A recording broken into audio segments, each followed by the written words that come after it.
Hello! Kamusta po kayo? Welcome to my classroom. For today, I want to share with you some very important figures that I have researched online. Of course, from reliable sources. The first one is from UNICEF's website. In the US, there are 15% of girls 14 to 17 years old that are sexually assaulted. 60% of students 17 and younger have been exposed to crime, violence, and abuse.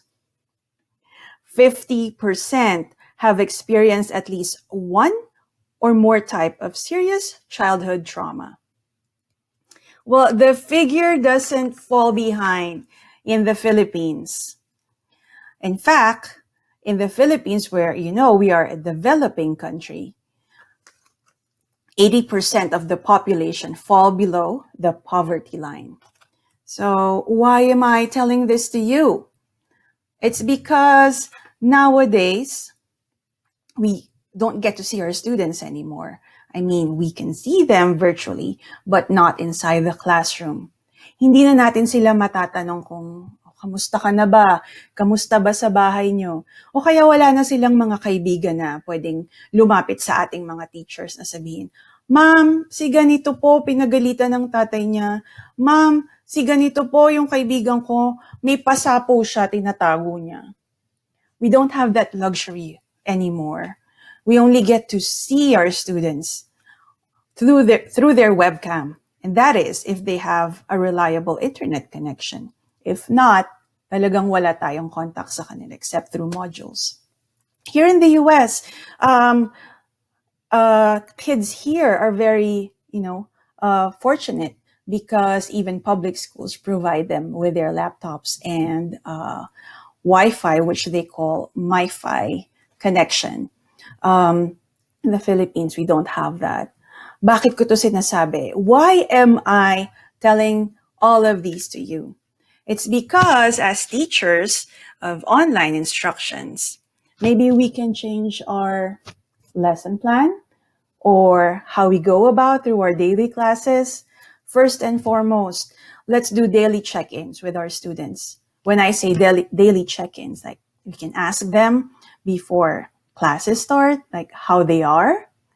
If we cannot see them through their webcams, at least we can use the emoji buttons or thumbs up buttons, or at least yes or no or okay.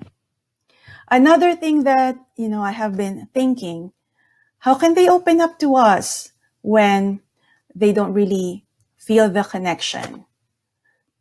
How can they open up to us when the perpetrators, yung mga umaapi sa kanila, yung mga nambubugbog sa kanila, yung mga nagmomolest siya sa kanila, ay kasama nila sa bahay?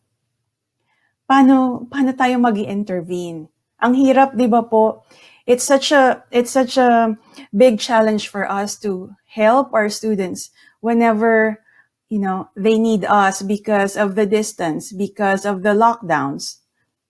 But I was thinking about this, and in some of our trainings, some of the facilitators gave us a tip that why not, create something, a code that only you and your class would know. A code that means SOS or save or ship. A code that means help or tulong. A code that won't be understood by the people around them. It's only between you and your students. I mean, we don't mean to alienate the parents. This is just to help those who need help, but couldn't come to us, who couldn't whisper to us, who couldn't pull us on the side of the classroom. Napakahirap po, di ba? Now is a very challenging time. So whatever we can do to help our students, especially it's them that are, exposed to this predicament. at home. Before, pwede silang lumabas ng bahay, they can go out, they can talk to their friends, but now they're confined to their homes. Paano sila matutulungan kung there are instances na yung mga tao na dapat tumutulong sa kanila, yun pa ang umaabuso sa kanila. They're in this situation where some students are at home and they're supposed to be with a family that should be helping them grow. But instead, some of our students are inside a home, but the perpetrators, people who molest them, people who abuse them, or people who maltreat them, are with them 24/7. You can also come up with ways on how to, to extend your help in a different way. These are just some of my suggestions. Yung secret code, secret SOS, save our ship, help me ma'am code, na kayo lang ng estudyante yung nagkakaalaman, so that even if their parents or their brothers or whoever it is that do this awful, horrible things to them won't understand. And then once you get that message, secret message from them, you can inform the authorities like the school counselors, the school administrators. In the Philippines, you can call the barangay or social worker, DSWD, whoever you think could help them. Our students need us to check on them daily.